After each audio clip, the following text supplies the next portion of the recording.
Some other tips and tricks just in general for stillwater fishing. If you can set your rods up prior to departure, that is best.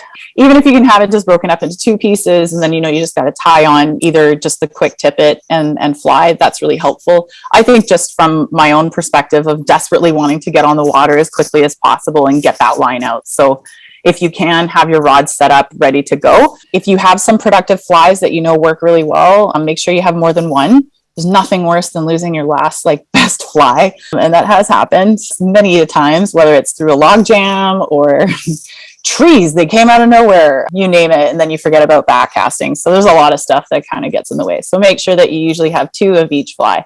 That's my guide. Say leaving no trace. So if you're visiting a new spot or obviously within your own community and you're on the water and you notice that there's some garbage or other things, I just think it's good karma to make sure that you're picking up. I know that people are jerks and they leave things behind, but it's really nice to be able to pick up a few items that you can just put in the garbage yourself and help out. Talking about net releases, yeah, it's an interesting practice I've noticed in the world of IG. A lot of people are kind of busting their buns, creating these beautiful pictures, and then Instagram's not about likes as far as I'm concerned, but I do find it interesting that the culture of sort of the grip and grin, I think we all naturally are just on oh my God, look at this amazing fish. But I think as we educate ourselves more and more, I think the importance of good fish handling is really at the forefront of the catch and release, and understanding that there is still a risk of mortality regardless of how well we handle fish.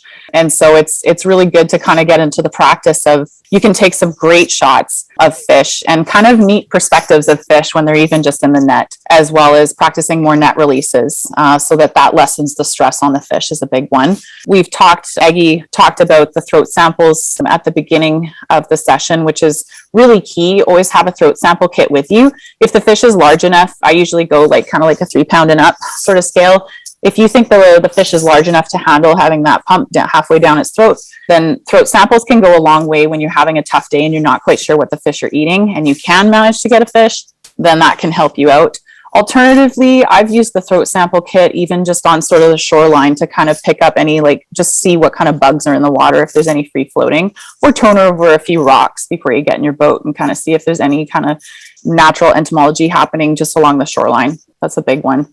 See what kind of bugs is out there. I'm a personal fan of the black leech. There isn't a trip that I don't use a black leech, regardless of starting. I started my season actually really early this year. I was very fortunate to work on some local lakes, and black leech January straight through and through. Trout's diet, chronomid wise, is about 80% of everything they eat. It's chronomid, leech, and then obviously depending on what area you fish in, there's a lot of different fishing. For us in British Columbia, we have freshwater fisheries. They actually have a great informational chart that kind of tell you sort of per month what the trout are eating and what the season of bugs is. So depending on where you are, which state, or sort of what subdivision, where you are, basically fisheries and Department of Fisheries would certainly have information like this, or your best bet is even support your local fishing stores and go in there and ask the folks to tell you what the fish are eating at this time of year. They'll be more than happy to help you out there. Catch and release, like I said, seek out education where you can. Your local fly shops are great. Tons of tutorials, like Heather was saying earlier tonight about, there's so much education out there about different fishing techniques and styles. I've learned a ton from fishing superstars, from April Vokey to Brian Chan to, lots of different folks that are so knowledgeable. I've learned so much even just from Aggie tonight, but also just from what I've seen and what she's done in competitions. And I just think that there's so much to learn from everyone here.